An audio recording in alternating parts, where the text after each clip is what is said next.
What's up, everybody? Welcome to another Let's Play The Sims 4 with Greg and Brian. I'm Greg. I'm Brian. And Greg, please put some damn pants on. No, you knocked me out of bed, and now I got to eat this stuff, this gruel. In front of our cereal, actually. Electrified fridge. It's got 9 hours until it's spoiled, by the way, so I better eat. Yeah, the entire house is falling apart. We're letting it happen as usual. You got water coming out of the oven. You got a fridge on fire. You got some stuff over here.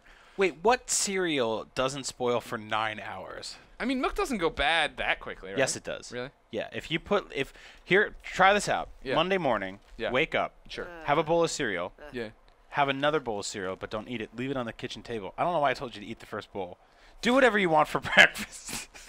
But set up a bowl of cereal, put it on the counter, go to work all day, and come home. Yeah, and tell me that cereal's not still good. I remember as a kid there was one time I had a glass of Thundercats and Thundercats glass, and I poured milk in it and forgot about it and left it over on a corner table for like 3 days. Really? And I came back and I was like, oh, and it was like it didn't stink. Yeah. But it was definitely all like congealed and yogurt. Oh, when you pick it up and it's just like a cube. Yeah, that's disgusting. Like a gelatin mass. Yeah. We had this thing. A friend of mine at school got this thing called the Anarchist Cookbook, and that was like the most dangerous thing in the world to get. Last episode we talked about all the trouble we got into as kids. Right. I really feel like a lot of it was because of this book. And my friends, this was back like where somebody was like, "Yo, I know a guy with a printer, and we can print this book." Yeah. And he printed out the book and he made copies of it for everybody, like 4 or 5 of his friends, which was a lot of pages. You know, it was just crazy. So it had all sorts of different things you could do inside of it. And basically the whole book was just about awful things you could do to real people and real places and real things in real life. What a weird thing. Yeah, it was just like... Be nice people. Yeah, there was no like nice guy's cookbook, you know? I guess that's just a regular cookbook. Being a person. Yeah. The Bible. The Bible. The nice guy's cookbook. The Bible. The Bible. With Chef Jesus.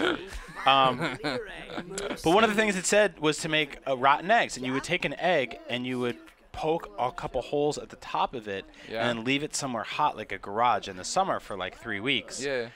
And the air would get it in the top of the egg, and now the egg was still totally intact. So you could take this thing. You basically had a stink bomb. Oh. Yeah, it was a rotten egg stink bomb. So me and my friends took all these eggs and we poked holes at the top of them. With like what, a pin? Yeah, like a pin. Like it's very small, just enough to get like hot, real life air inside the hole, and then get all the dead chicken air out. And right in the middle, it makes the most disgusting, vile green puke ball. Yeah. But the shell's still intact, so it's a perfect little bomb. So you could run up to any house and throw it. So me and my friends, we waited like 3 months, and we got these eggs, and we went up to this house, and we rang the doorbell, and we ran out to the street. And the second the guy opened the door, we pull our arms back to throw the eggs, and all the eggs fucking shattered in our hands.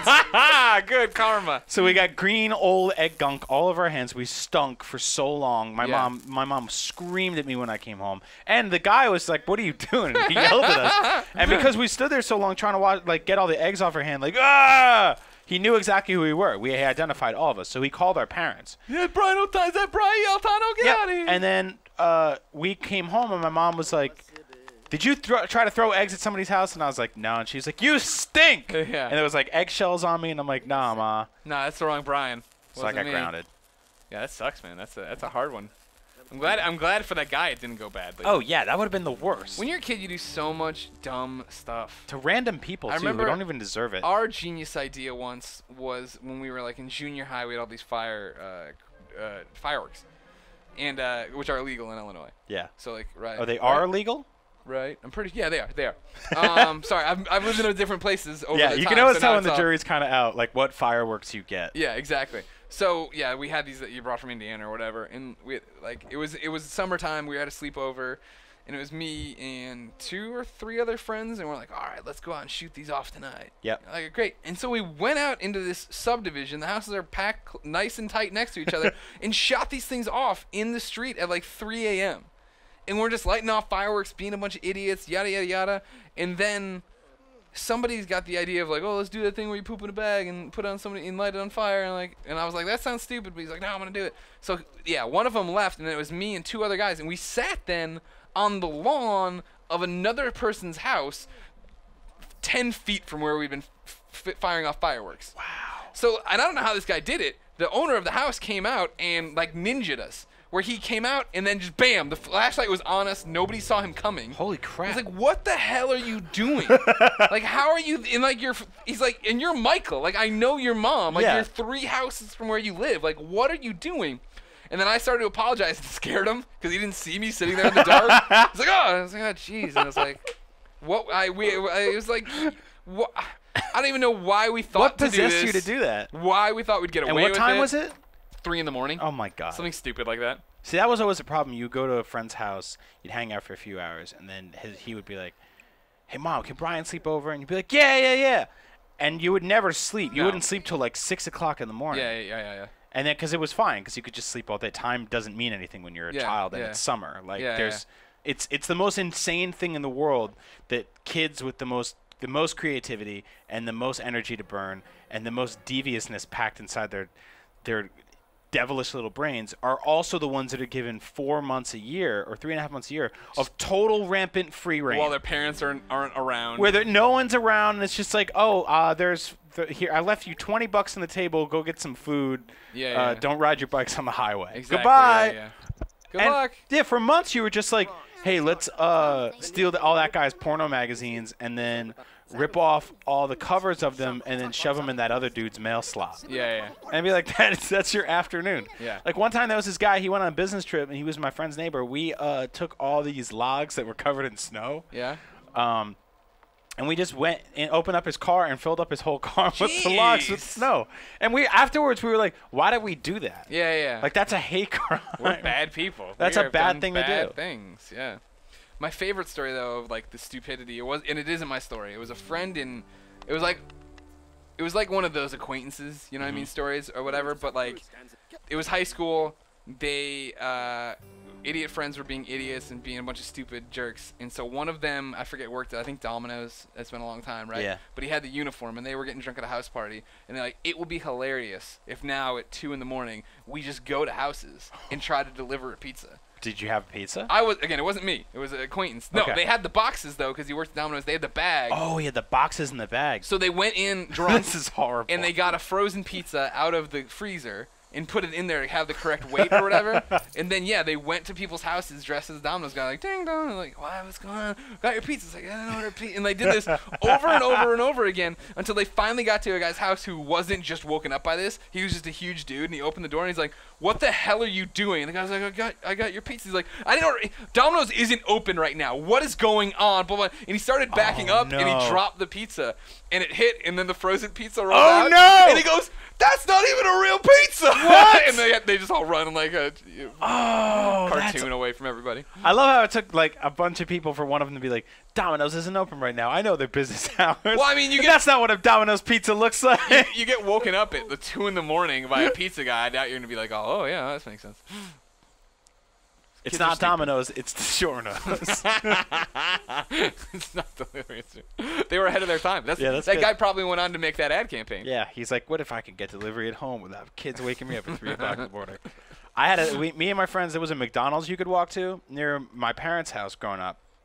And we would have sleepover parties, which just meant like it was always in the summer after like a pay-per-view. So it would be like a Tyson fight or like a wrestling event or something like that. Like SummerSlam was the big one because I always closed off the summer. Sure. Yeah. And we would invite a bunch of people over. Everybody would chip in like $5, and we'd order SummerSlam. And then my dad would never take anybody's money, so I would always be like, everybody bring $5. So my dad would be like, oh, if you guys want to go get some food or something tomorrow, keep your money. I got the pay-per-view. Yeah. So in the middle of the night, we'd be like, yo, let's go buy all the dollar menu items we can buy. Yeah. Buy all the food we can from McDonald's. Now McDonald's in my town was on a highway, Route 17 in New Jersey. Nice. Shout out. And they had to go there. Tell them Brian Altano sent you. Exactly. Sims 4 Let's Play, episode 15. Keep it locked. They at one point they had to put up a sign that said that kids were not allowed to walk through the drive-thru. Oh God, is that because you? It was open 24/7, and we would just go there and just stand in the drive-thru line, and they'd be like, "Hello." We'd be like, hi, can I get it? And they're like, you're not a car. You can't just walk through. And there'd be a car in front of us and a car behind us and like 8 kids in the shape of a car. So eventually they're like, you can't do that. They put up a sign. So we got frisky and we started going with bicycles. Okay. And they're like, were they you can't bring this. No, it's a drive-thru. You need a car. Not a ride-through. Not a ride-through. You can't just show up in rollerblades, bicycles, skateboards, whatever you want. So we would come back with bags of burgers when they used to let us do it. And one night they were like, a cop stopped us at the bottom of my street. Yeah. And he was like, we're getting reports that 4 teenage kids attempted to break into a house in the neighborhood. Yeah. And it was me and 3 of my friends, and we're like, oh, well, we were just coming from McDonald's. See, that's why we have these bags of food. And he was like, oh, yeah, I know. But if you guys see 4 other teenage kids who are trying to break into houses, please call the police. And we walked away, and I was like, yo, that was the dumbest cop I ever met in my entire life. How did he not put 2 and 2 together? Now, keep in mind, we didn't break into houses. That's not Wait, something. how did he not put? Oh, that you had. Wait, what? But he could have at least easily been like, let's see, 4 kids on the prowl breaking into houses, 4 kids right here running around in the middle of the night. With quiet, bags of McDonald's. With bags of McDonald's, quiet suburban neighborhood. It's got to be these kids. I better ask these kids more questions. Instead, his only question was, have you guys seen an identical group that looks exactly like yours but isn't you guys? To clear, it wasn't you guys. It was not us. Okay.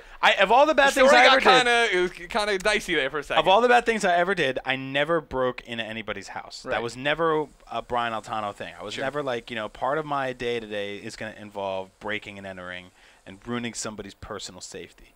Okay. Can't do that. Well, ladies and gentlemen, that's another Sims 4 Let's Play and another deep dive into Greg and Brian's childhood. How's our house? It's fine. You're sleeping in it. Everything's broken. We're letting it just go. I want to see if it'll burn down or anything. I feel like the sink and the fridge are going to meet at some point because there's water and there's electrical mess. So. Yeah, we'll see. But we do this every day. We're doing 20 of them. This is episode 15. You can catch them all on IGN. We do them every weekday. Keep coming back. Follow us on Twitter. That food's bad, so Brian's mad. We love you. Bye. Goodbye.